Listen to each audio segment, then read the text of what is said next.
नवरात्रि का पर्व शक्ति की उपासना का पर्व है। इन 9 दिनों में माँ दुर्गा के 9 अलग अलग रूपों की पूजा की जाती है। हर दिन का एक खास महत्व है। आइए जानते हैं माँ दुर्गा के 9 स्वरूपों के बारे में विस्तार से। पहले दिन माँ शैलपुत्री की पूजा होती है। ये पर्वतराज हिमालय की पुत्री है। माता अपने हाथों में त्रिशूल और कमल धारण किए रहती है। इनकी उपासना से मनुष्य को दृढ़ता और आत्मबल मिलता है। दूसरे दिन ब्रह्मचारिणी माँ की आराधना की जाती है। ये जप, तप और संयम की देवी है। हाथों में जपमाला और कमंडल लिए वे भक्ति और तपस्या का प्रतीक है। इनकी पूजा से साधक को कठिन परिस्थितियों में धैर्य और शक्ति मिलती है। तीसरे दिन पूजित होती है माँ चंद्रघंटा। इनके मस्तक पर अर्धचंद्र के आकार की घंटी है। ये शांति और वीरता की प्रतीक है।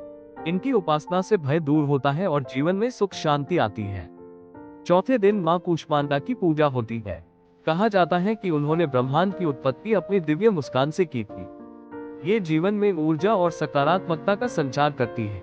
पांचवें दिन माँ स्कंदमाता की उपासना होती है। वे भगवान कार्तिकेय की माता है।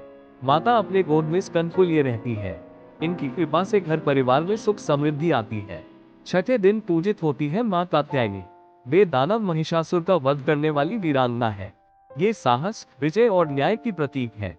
भक्तों के जीवन से सभी बाधाएं दूर करती है। सातवें दिन माँ कालरात्रि की पूजा होती है। इनका स्वरूप भयानक है, पर भक्तों के लिए अत्यंत मंगलकारी है।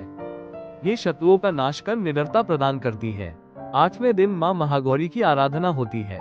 इनका रंग हिम के समान श्वेत है। ये पवित्रता, शांति और सुख समृद्धि की देवी है। इनकी कृपा से पापों का नाश होता है। नववें दिन माँ सिद्धिदात्री की पूजा होती है। ये सभी सिद्धियों और शक्तियों को प्रदान करने वाली है। इनकी कृपा से भक्त को आत्मज्ञान और सफलता मिलती है।